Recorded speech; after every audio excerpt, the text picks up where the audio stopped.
सन 2015 की बात है। अप्सरा ब्यूटी पार्लर 6 महीने पहले ही खुला था, लेकिन इसकी गिनती दिल्ली के सबसे मशहूर मेकओवर पार्लर में होनी शुरू हो गई थी। पार्लर की मालकिन श्वेता तिवारी को लोग मेकओवर का भगवान मानने लगे थे। धीरे से पार्लर का दरवाजा खुला।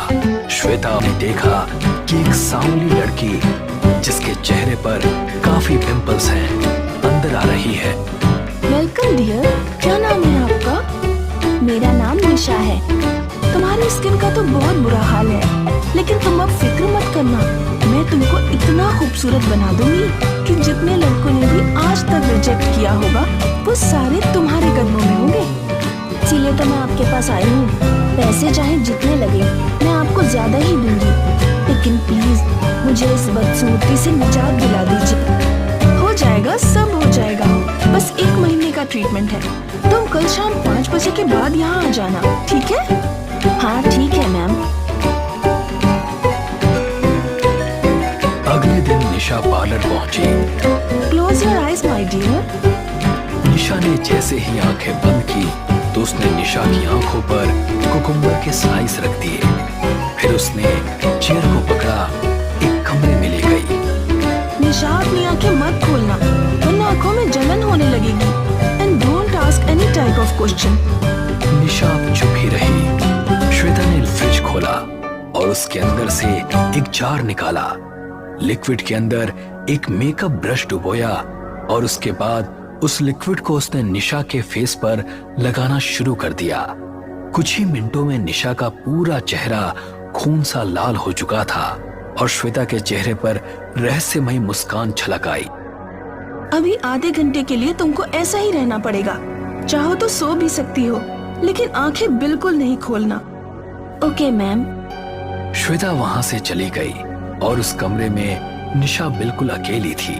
निशा को इतनी देर आंखें बंद करने से नींद आ चुकी थी। उसने देखा कि वो एक अंधेरी जगह पर खड़ी है जहां दूर दूर तक कोई नजर नहीं आ रहा है। तभी उसको 2 आंखें लाल लाल चमकती हुई नजर आई। कौन है वहाँ? ये सुनते ही एक बेहद भयानक लड़की उसके चेहरे के बिल्कुल करीब आ गई।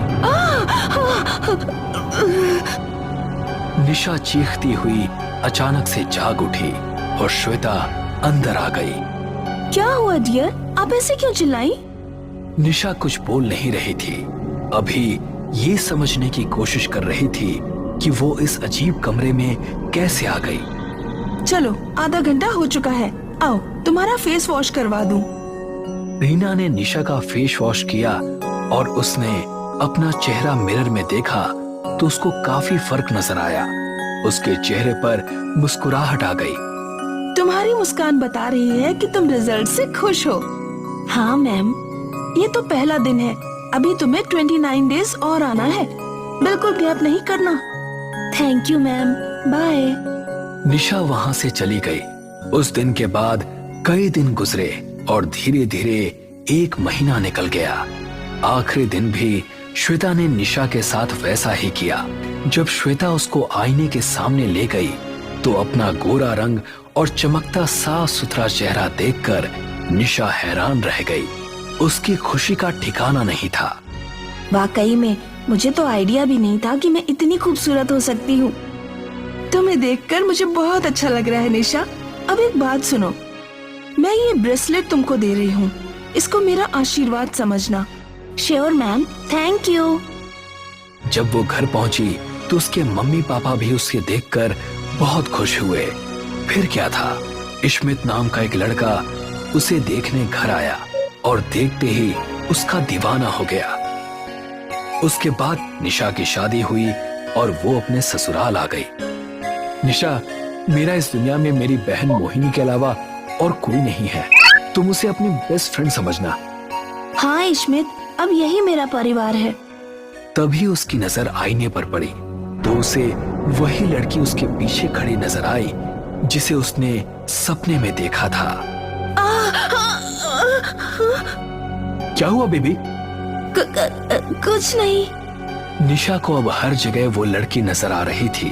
उसे हमेशा ऐसा लगता था कि हर वक्त कोई ना कोई उसके साथ है। उसे समझ नहीं आ रहा था कि उसके साथ ये क्या हो रहा है। वो किसी भी तरह से इन सब से अपना ध्यान हटाना चाहती थी। भाभी, मैं सोच रही हूँ आज भैया और मेरा फेवरेट चिकन काली मिर्च बनाऊं।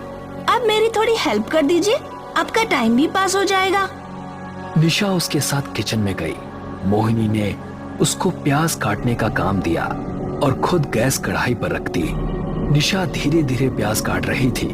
तभी वो लड़की ठीक उसके सामने आकर खड़ी हो गई और अचानक वो निशा के शरीर में समा गई। भाभी, आर यू ओके? तभी निशा ने झटके से उसकी तरफ देखा। उसके चेहरे पर अजीब तरह का गुस्सा था और उसकी आंखें लाल लाल चमक रही थीं। निशा उसके करीब पहुंची और उस पर छुरी से हमला करने लगी।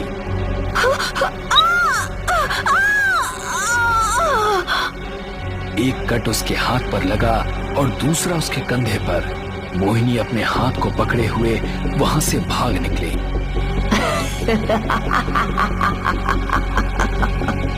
निशा छुरी पर लगे उसके खून को चाटने लगी। मोहिनी सीधा घर के बाहर आकर रुकी। उसकी कलाई और कंधे से खून निकल रहा था। उसने तभी इश्मित को कॉल लगाया। भैया, भैया, आप कहाँ हो? क्या हुआ छोटी, तुम इतनी डरी हुई क्यों हो? भैया, भाभी को पता नहीं क्या हो गया है। उन्होंने छुरी से मुझ पर हमला भी किया। क्या? आप जल्दी से आ जाइए। इश्मित उसी टाइम ऑफिस से निकल गया। वो घर पहुंचा तो देखा कि मोहिनी बाहर खड़ी थी। उसने मोहिनी को पीछे रहने के लिए कहा और घर के अंदर चला गया। निशा अब किचन से निकल चुकी थी।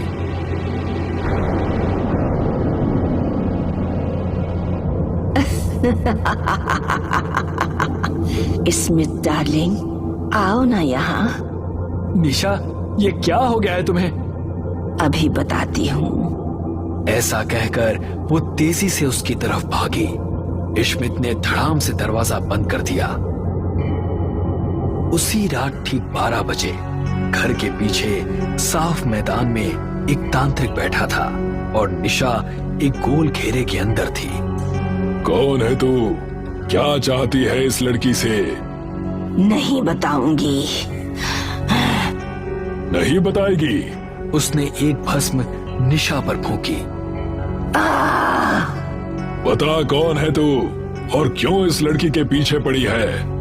मेरा नाम मेघना है। मैं मेरे गांव की सबसे खूबसूरत लड़की थी।